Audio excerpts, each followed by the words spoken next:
guest today is someone who was on the show season 1, and I absolutely fell in love with her. And I'm like, you absolutely have to come back again. You know her from Two Broke Girls and The Neighborhood. Please welcome Beth Behrs.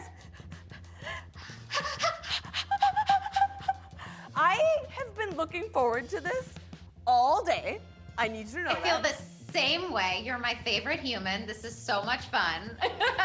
A lot has changed since season 1. You're here in this No. virtual world, which makes me sad, but it's okay. We're figuring it out. Have you spent quarantine doing anything special, learning a new skill? My major new skill that I was dumb enough to expose on Instagram multiple times was playing the banjo. But unfortunately, I went back to work and realized that to really play the banjo, it takes a lot of practice.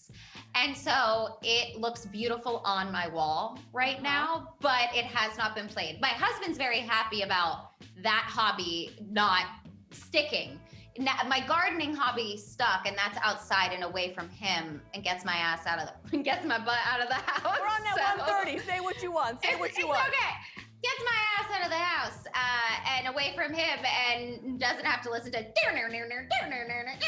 you know, like constantly. Because when you're learning the banjo, you're just playing the same licks over and over again. But it's like the banjo, so it's like but not fast. Like it's like really bad wicka wicka like DJ spinning. It's I have terrible. to say your banjo cosplay is on point. That's all I got now, Lily. So, like I mentioned, in season 1, it was one of my favorite episodes. We did goat yoga, and it was the first time I'd ever done that. And you were so kind to lead us through the whole thing. And that's when I learned that you have a very special connection with animals, which I adore. But then I also found out you do horse therapy. Is this a thing? Oh yeah, I feel equine like- therapy. Oh my gosh. I feel like your role is teaching me all the things involving animals. I have no idea what horse therapy is. I've never heard of it ever. What is horse therapy? Oh my God, I'll be your equine godmother. I will. I don't even know hold what you that and word bring means. you in. Equine's just like a fancy word for horse. So walk me through this.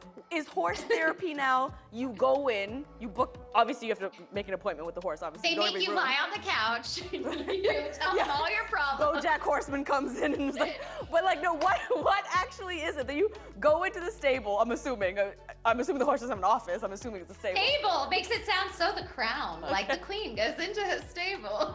And then do you like just pet the horse? And then what happens? There's horse therapy where you can ride, and then there's horse therapy. I mostly just do exactly what you just said, groundwork. Because they're prey animals, they are so in tune with authenticity. And so like if you go up to a horse and you're terrified, but you're like acting all tough, like I'm not scared at all, they are not going to communicate with you. In fact, they might even be like aggressive and push you away. And so one of the great things with therapy, with working with them, is it forces you to be completely authentic and completely in the present moment. It's a lot of emotional kind of work like that. And then a little bit of like, yeehaw too, so. I did not know that You gotta come. horses Come were lie hang out. detectors. I had no idea that this was a thing. Oh my God, we should do an episode where you ride, because I just feel like you looking so fly, like what you have on right now on a horse, would be great media content. I'm gonna give you a sneak peek, okay? Watch. Just pretend, Okay. frame it so that you can't tell if I'm on a Can I horse or give not. you a soundtrack? Yes, please go for it. Ready? Yep.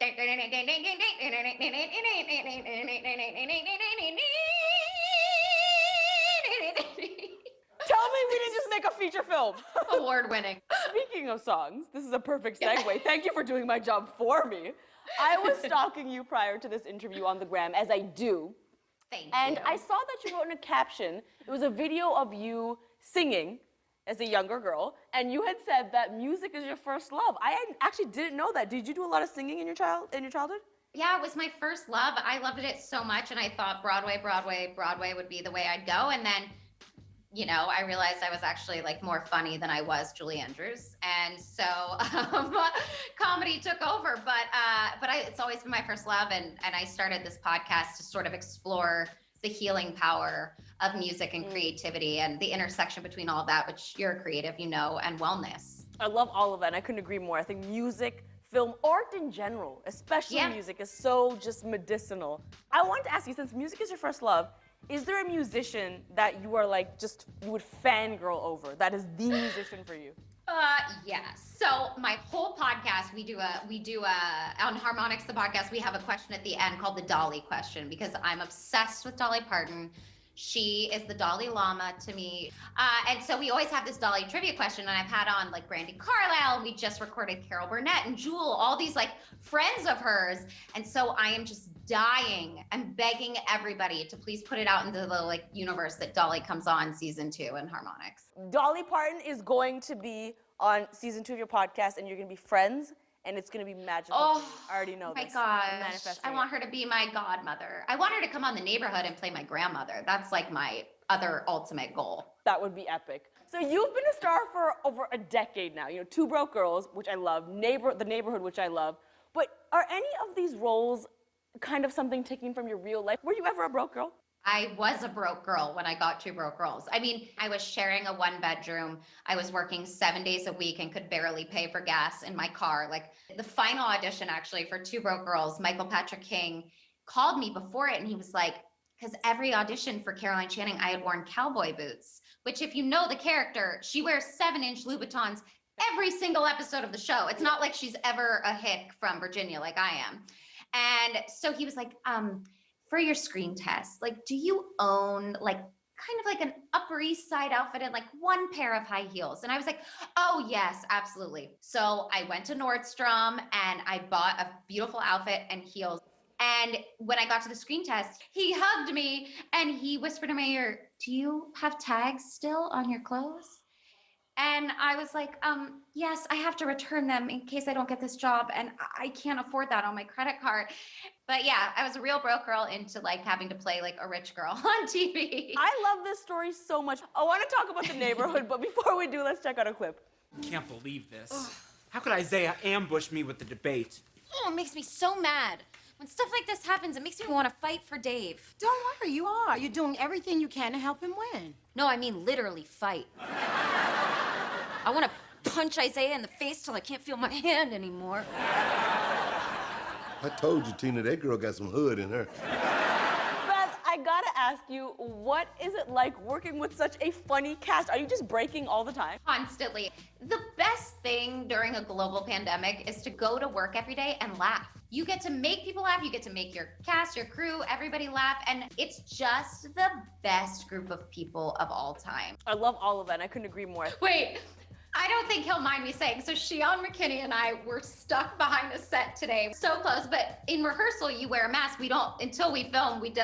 So in rehearsal, I was like, oh my God, I could fart right now in this closed space, and you wouldn't even know. And he was like, you're so right. And I was like, don't fart on me. And then they said action, and it I'm happened. just saying, I'm the only one that doesn't wear a mask, and the crew wears a mask, and y'all don't know what I'm doing.